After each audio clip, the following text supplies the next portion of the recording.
चौथी टी20 में पाकिस्तान ने न्यूजीलैंड को जीत के लिए 159 रन का हदफ दे दिया। पाकिस्तान ने मुकर्ररा ओवर्स में 5 विकेटों के नुकसान पर 158 रन बनाए। मोहम्मद रिजवान ने जिम्मेदाराना बैटिंग करते हुए नाकाबिले शिकस्त 90 रन स्कोर किए। मोहम्मद नवाज ने आखिर में जारिहाना 21 रन बनाए। नवाज ने लगातार 3 छक्के लगाए। बाबर 19, इफ्तिखार 10 और फखर जमान ने 9 रन बनाए। साइम अयूब और साहबजादा फरहान ने 1-1 रन बनाया। मैट हेनरी और फर्गूसन ने 2-2 विकेटें हासिल की।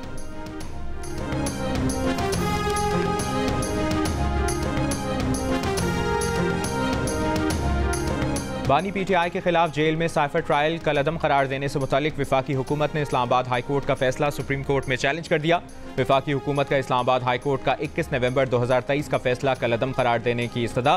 दरख्वास्त में मौक़िफ़ इख्तियार किया कि इस्लामाबाद हाई कोर्ट ने हक़ाइक़ का दुरुस्त जायज़ा नहीं लिया। इस्लामाबाद हाई कोर्ट ने साइफर ट्रायल के लिए कायम खुसूसी अदालत को कलअदम करार दिया। हाई कोर्ट के पास खुसूसी अदालत की हैसियत ख़त्म करने का इख्तियार नहीं।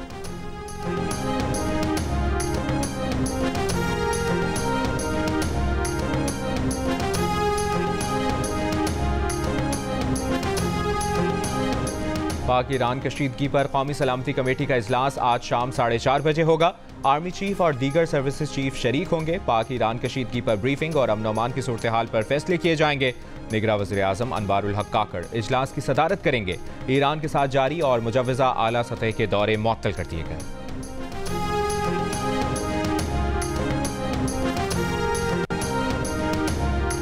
ईरान का कहना है कि वो पाकिस्तान के साथ अच्छे हमसायों वाले ताल्लुकात जारी रखने के लिए पुरज़्म है। वो दोनों बिरादराना ममालिक के दरमियान दोस्ताना ताल्लुकात में तनाव लाने की इजाज़त नहीं देगा। ईरान की वज़ारत ख़ारजा के तर्जुमान नासिर किरानी की तरफ से जारी किए जाने वाले बयान में कहा गया है कि ईरान पाकिस्तान की बिरादराना हुकूमत और मुसल्लह दहशतगर्दों के दरमियान तफरीक करता है। ईरान हमेशा मुज़ाकरात और ताउन से दहशतगर्दी और दीगर मुश्तरका चैलेंजेस का हल तलाश करने की कोशिशें जारी रखेगा। ईरान पाकिस्तान की इलाकाई सलामती और लोगों की हिफाजत को अपने लिए रेड लाइन करार देता है। इससे पहले तर्जुमान दफ्तर खारजा ने कहा कि हमले रियासत ईरान या ईरानी फौज के खिलाफ नहीं, हदफ दहशतगर्द थे जो ईरान में छुपे हुए पाकिस्तानी शहरी हैं। पाकिस्तान ईरान की खुद मुख्तारी और इलाकाई सालमियत का एहतराम करता है। कार्रवाई का वाहिद मकसद पाकिस्तान की अपनी सलामती और कौमी मफाद का हुसूल था। कशीदा सूरत हाल मजीद बढ़ाने में कोई दिलचस्पी नहीं रखते।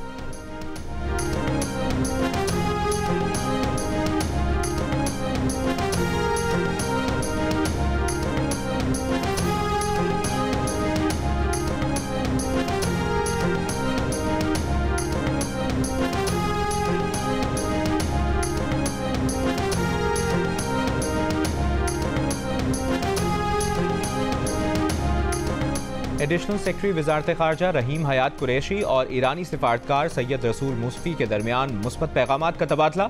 ईरानी सिफारतकार को प्यारे भाई कहकर मुखातिब करते हुए कहा कि पाकिस्तान और ईरान के बिरादराना ताल्लुकात हैं।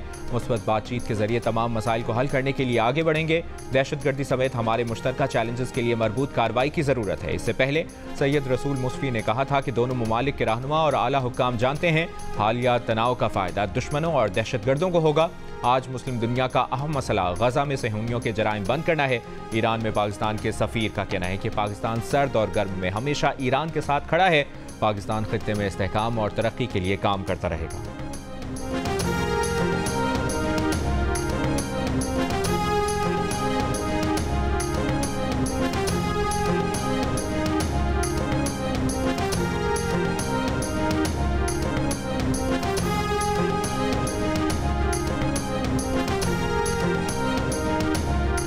पाक ईरान कशीदगी के बावजूद इलेक्शन कमीशन 8 फरवरी को इंतखाबात कराने के लिए पुरज़्म। इंतखाबात की तारीख पर नजरसानी का इम्कान रद्द कर दिया। इलेक्शन कमीशन इंतखाबात की तैयारियों में मसरूफ़ है और ऐसी कोई तजवीज़ या ऑप्शन ज़ेर गौर नहीं कि पाक ईरान कशीदगी की वजह से इलेक्शन की तारीख पर नजरसानी हो। तर्जुमान इलेक्शन कमीशन का बयान।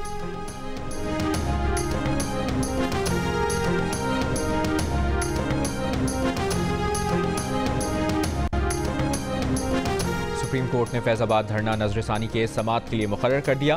चीफ जस्टिस काजी फायज़ ईसा की सरबराही में 3 रुकनी बेंच 22 जनवरी को समाअत करेगा। जस्टिस मोहम्मद अली मजहर और जस्टिस मुसर्रत हिलाली बेंच का हिस्सा होंगे।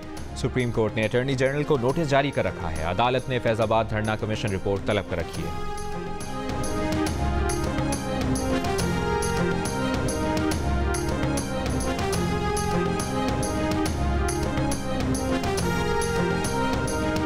निगरां हुकूमत ने सुप्रीम कोर्ट के लापता अफराद से मुतालिक सुप्रीम कोर्ट के अहकामात पर अमल दरामद के लिए इकदाम शुरू कर दिए।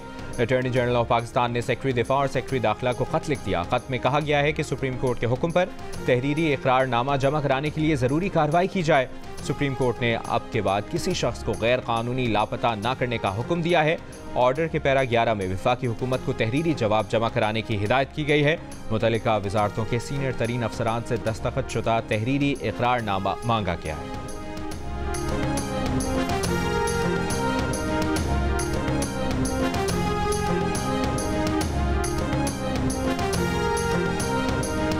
बानी पीटीआई और बुशरा बीबी के खिलाफ दौरान इद्दत निकाह केस में इस्लामाबाद हाई कोर्ट ने ट्रायल कोर्ट को गवाहों के बयानात रिकॉर्ड करने से रोक दिया।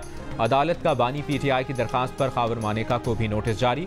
बानी पीटीआई के वकील सलमान अकरम राजा ने कहा कि तमाम बयानात को भी मान लिया जाए तो तलाक के 48 दिनों के बाद निकाह हुआ। इद्दत की मुद्दत से मुतालिक सुप्रीम कोर्ट का फैसला मौजूद है। चीफ जस्टिस आमिर फारूक ने रिमार्क्स दिए कि कानून के मुताबिक निकाह अगर इद्दत में हुआ तो वो बाद में रेगुलराइज हो जाता है। सवाल किया कि अगर निकाह बाकायदा भी नहीं होता तो इसमें जुर्म क्या है। केस की मजीद समाअत 25 जनवरी तक मुलतवी।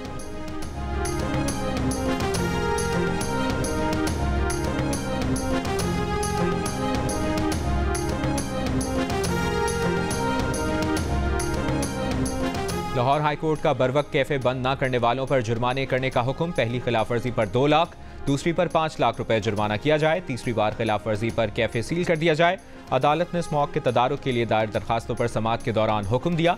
अदालत ने कैफेज रात 10 बजे बंद करने की हिदायत कर रखी है।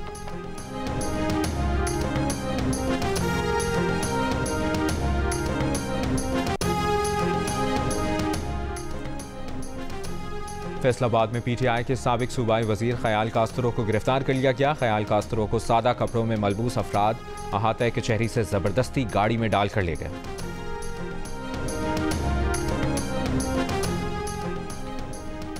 इंटर बोर्ड कराची में 11वीं जमात के इम्तिहानात में तलबा की निस्फ तादाद फेल हो गई। तलबा का एहतजाज, कॉपियां दोबारा चेक करके नताइज दुरुस्त किए जाने का मुतालबा। महकमा तालीम ने मामले पर कमेटी कायम कर दी। गजा शहर में अशिफा अस्पताल के करीब इसराइली बमबारी में 12 फलस्तीनी शहीद, मुताद्दिद जख्मी हो गए। इसराइली बमबारी में एक अपार्टमेंट ब्लॉक को निशाना बनाया। शिमाली और वस्ती हिस्से में इसराइली बमबारी में 40 से ज़ायद फलस्तीनी शहीद हुए। मगरबी किनारे में इसराइली फ़ौज की छापामार कार्रवाइयाँ जारी। तुलकरम कैंप में इसराइली फ़ौज की फायरिंग में एक फलस्तीनी शहीद, तादाद 8 हो गई। इसराइली फ़ौज का झड़पों के दौरान अपने एक और फ़ौजी की हलाकत का एतराफ़, मजमूई तादाद 191 हो गई। खलीज अदन में अमरीकी जहाज़ पर हौथियों ने 2 एंटी शिप बैलिस्टिक मिसाइल से हमला कर दिया। हमले में कोई नुकसान नहीं हुआ।